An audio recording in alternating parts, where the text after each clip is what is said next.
আসসালামু আলাইকুম। কেমন? আচ্ছা, একটা কথা জিজ্ঞেস করি, কমেন্টে অ্যান্সারটা দিবেন। আসলে থিওরির শক্তি বেশি না এক্সপিরিয়েন্সের শক্তি বেশি? মানে থিওরি হিসাবে কিছুমান মোবাইলে কাম করার গেলে সেই মোবাইলগুলো সাকসেস হয় না, বুঝছেন? আবার এক্সপিরিয়েন্স হিসাবেও কাম করার গেলে কিছুমান মোবাইলে যে না বেমার থাকে ওই বেমারগুলো ঠিক করুন যায় না। তার মানে আপনি আগে পরে একটা মোবাইলে একটা বেমার একখান থেকে ঠিক করছেন, সেম বেমার 6 মাস পরে আইলে হারে সেই বেমারটা যে সেই জায়গায় থেকে ঠিক হবো তার কোনো মানে নাই। এটা হইলো আপনার এক্সপিরিয়েন্সের কথা কইলাম। এখন থিওরির কথাটা কই। থিওরিতে তার মানে কিছুমান মোবাইল আছে অটোমেটিক রিকভারি মেনুতে যায়। তারপরে সেই মোবাইলটা আপনি যখন মানে হেলথ চেক করবেন, হেলথ দেখবেন খারাপ আছে, তাহলে তো নিয়মে হেলথ রিপেয়ার করলে প্রবলেম সলভ থাকে, তাই না? কিন্তু অ্যাকচুয়ালি তা না। কিছুমান মোবাইল আছে automatic restart first logo hang ওয়ে খারাই থাকে, তারপরে অটোমেটিক রিকভারি মোডে যায়। গেলে ওই মোবাইলটা যদি অ্যাকচুয়ালি মিডিয়াটেক সিপিইউ লাগাই না থাকে তাহলে ওটা আরামসে হেলথ চেক করুন যায়। এসএলসি এমএলসি চেক করার পরে দেখা যায় যে এসএলসি খারাপ হয়ে রয়েছে বা এমএলসি খারাপ হয়ে রয়েছে, নট ডিফাইন হয়ে রয়েছে, লাইফ টাইম এক্সিস্ট বা অমুক তমুক হয়ে রয়েছে, 90% কনজিউম হয়ে রয়েছে।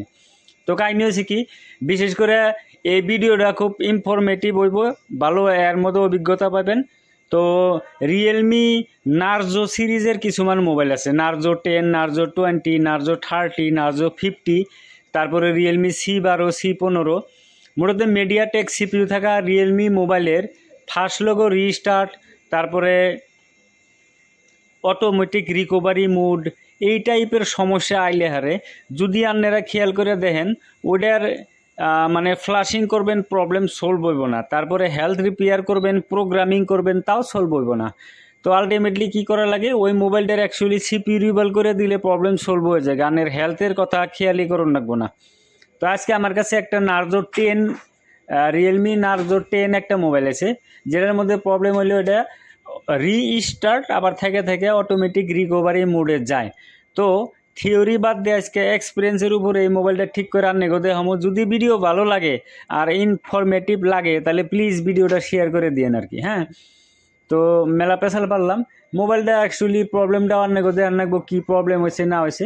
আর আনগো একটা কথা কবার চাই, যদি মোবাইল রিপেয়ারিংয়ের A to Z কোর্স করবার চান, software hardware programming, fault finding, CPU রিভল, অমুক তমুক যত ধরনের প্রবলেম আছে সব প্রবলেমের সলিউশন যদি চান তাহলে আমার লগে যোগাযোগ করার নাম্বার, মানে হোয়াটসঅ্যাপের নাম্বার পাবেন।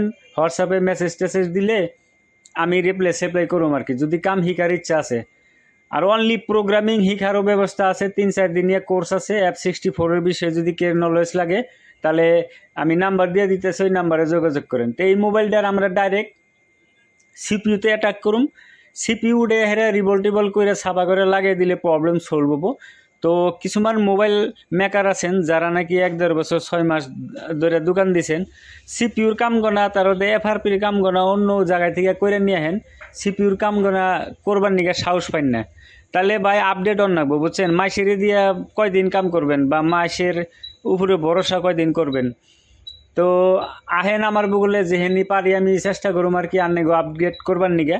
তো যাকে এই সিপিইউটা উড়াইছি পেস্টের সিপিইউ, আর উড়ানোর পরে এটা সাবা টাবা করে সিপিইউটা সাবা করে বড়িয়া করে রিভল করে লাগাইলে প্রবলেমটা সলভ হয়ে যাবে। তো এটার পার্মানেন্ট সলিউশন হলো সিপিইউ রিভল করার পরে ইউএমএমসির হেলথ রিপেয়ার করে দেওয়াটা, বুঝছেন?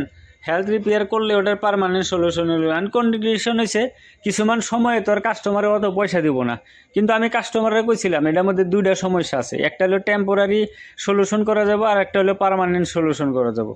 তো হ্যাকটার হ্যাক বিলাইব, তো কাস্টমারে বললো যে না টেম্পোরারি সলিউশনটা করে দেন। এই মোবাইলটা অটোমেটিক রিস্টার্ট, তারপরে অটো রিকভারি মোডে গেত।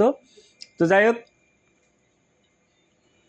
সিপিইউটা উঠাইলাম, উড়ে হেরে এটা মানে সিপিইউর তলে অল্প ইউবি সিবি লাগাই দিলাম, লাগাই দিয়ে হেরে সিপিইউটা সাফা করুন। তো সাফা করতে মানে কিছু প্রসেস আছে, কিছু টেকনিক আছে। যাই হোক,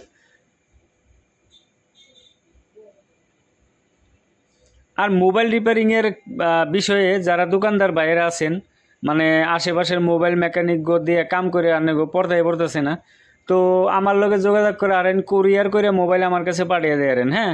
আমি অনলাইনে কোনো কাম করি না, অফলাইন মানে আমার দোকানে পাঠানো লাগবো মোবাইল, কোরিয়ারের মাধ্যমে আপনারা মোবাইল আমার কাছে পাঠিয়ে আরেন, অসুবিধা নাই। আমার অ্যাড্রেসটা হোয়াটসঅ্যাপে হাই দিলে পাইবেন। এখন কাহিনী হচ্ছে কি, যারা যারা বেকার ভাই আছেন, যুবক ভাই মানে বাড়িতে বেকার বই রয়েছেন, চাকরি বাকরি নাই, বর্তমান যে যুগ চাকরি পাওয়া জুলুম, গতিকে মোবাইল রিপেয়ারিংয়ের কাম শিখাইরা স্বাবলম্বী হবেন বা নিজের আপাতত বুধ ভবিষ্যৎ নিজে গড়ে আরবেন। তো সিপিউটা ছাবা হইলো, ছাবা হওয়ার পরে হালকা হালকা প্লাস্টিক আছে অন্য ব্লেড সেলের দিয়ে কাটা কুটে সমান করে নেবো, সমান করে রিভলভ করে দিলে প্রবলেমটা সলভ হয়ে যাবো গা।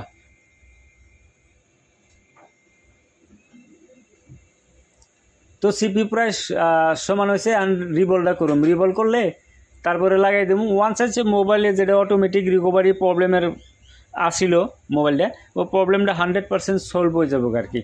তো এই টাইপের মানে পারফেক্ট টেকনিশিয়ান বা পারফেক্ট মোবাইল মেকার যদি ওয়েবার চান তাহলে আমার লগে যোগাযোগ করবেন, অসুবিধা নাই। তার মানে কত কত মোবাইল আছে একটা বেমার ঠিক করতে 5-6 ঘন্টা লাগে জায়গা, কিন্তু অ্যাকচুয়ালি একটা মোবাইলে 5-6 ঘন্টা মাথা মারার পরে কাস্টমারের তত পয়সাও দেয় না। গতিকে আনের জানার থাকা লাগবো, নলেজ থাকা লাগবো। আর নলেজের জন্য তার মানে হয়তো একজনের জান লাগবো বা কেরেজি গান লাগবো।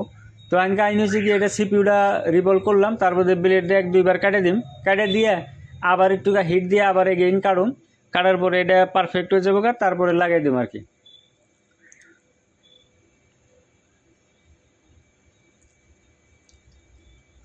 এখন সিপিউ প্রায় সাবা হয়েছে, আর অল্প হালকা একটু সাফা করে দিলে আর একটু ভালো হবো।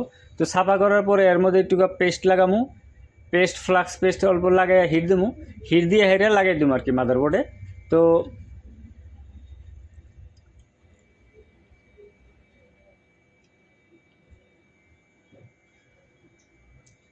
তো সিপিউটা বহাই ভালো করে বহাইয়া কানি কুনে দেখে লাগাই দিই আর কি, লাগাই দিয়ে চেক করি দেখি কী হয় না হয়, প্রবলেম সলভ হয় নাকি। এটা মোবাইলটা কিন্তু automatic recovery first logo restart আসছিল প্রবলেমটা। হ্যাঁ,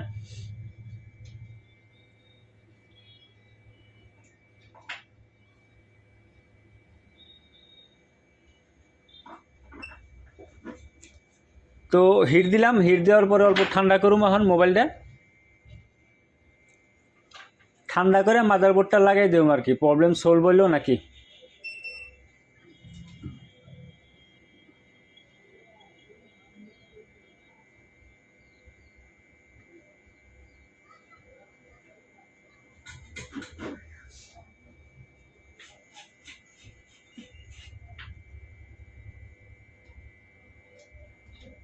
তো চার্জার লাগাই দিলাম, চার্জার লাগাই দেখেন চার্জ পাইছে, কামটা সাকসেস হলো সিপি রিভলভ করার পরে।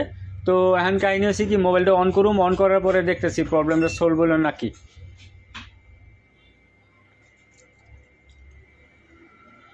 অন হইতেছে মোবাইল, মোবাইল অন হইতে অল্প সময় লাগবো।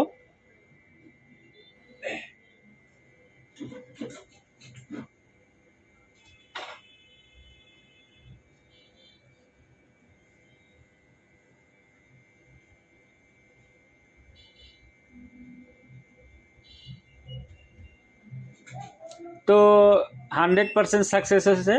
তো কাহিনী হচ্ছে আজকের ভিডিওতে এখানেই, ভালো থাকেন, সুখে থাকেন, থ্যাংক ইউ।